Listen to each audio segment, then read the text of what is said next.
Salut à tous et bienvenue à cette vidéo. Aujourd'hui, on découpe une polyline. Donc on a une polyline, des points de découpe et on veut faire des morceaux de polyline. Une polyline n'est rien d'autre qu'une liste de points reliés par des segments. Ce qu'on va faire, c'est qu'on va chercher le segment le plus proche de nos points de découpe et on va projeter nos points de découpe sur ce segment. Pour cela, on va utiliser la fonction vue précédemment distSeg qui permet de donner la distance et la projection sur un segment. On passe à la démonstration sous QGIS. On commence par créer une couche polyline qu'on va nommer ligne. Ensuite, on dessine une polyline.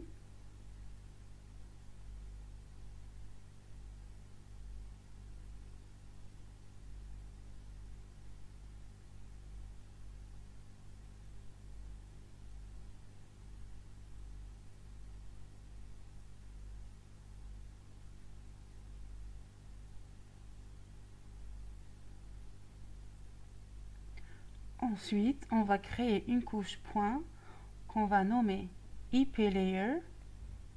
Ensuite, on crée des points de découpe.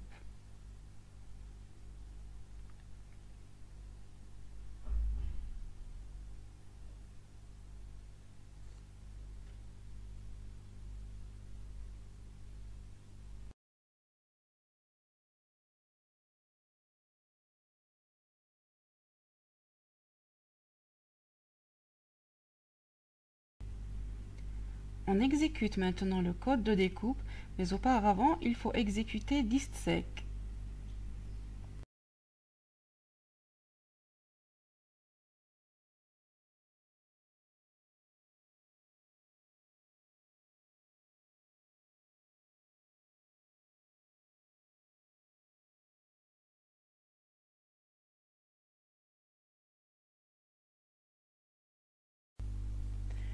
Donc pour le code, on prend notre couche de points de découpe qu'on appelle IP Layer, donc on met dans une variable du même nom. On prend aussi la ligne qui est dans la couche appelée ligne, qu'on met dans une variable ligne. Donc on a une variable point qui contient les points constituant notre ligne, et n n'est rien d'autre que le nombre de points ou le nombre de sommets de notre ligne. Donc on commence par créer une structure qu'on appelle IP qui dit comme ceci. Donc on va y mettre les coordonnées du point de découpe, le numéro de segment et le point de projection sur le segment qu'on va remplir tout de suite. Donc on parcourt les IP.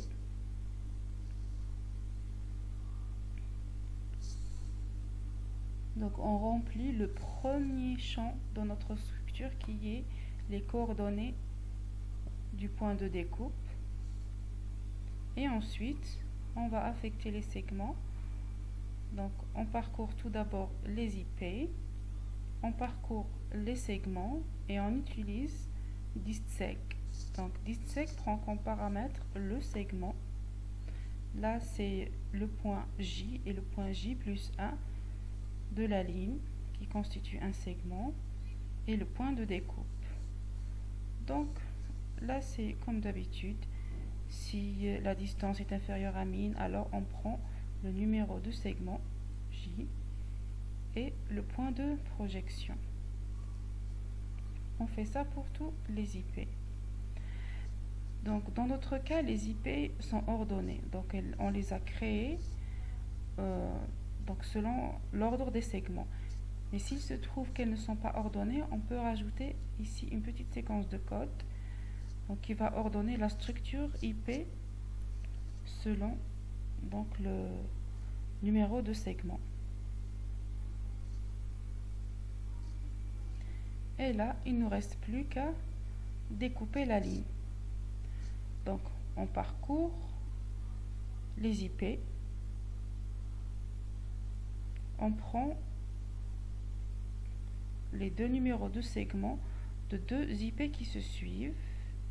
Et là, on n'a plus qu'à prendre les points de la ligne qui se trouvent entre les deux numéros de segment, sans oublier les points IP eux-mêmes, les points de découpe eux-mêmes.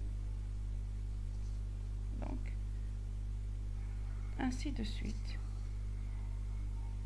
Et voilà. Je vous remercie d'avoir suivi cette vidéo. J'espère que c'était clair. Sinon, donc n'hésitez pas à poser vos questions en commentaire.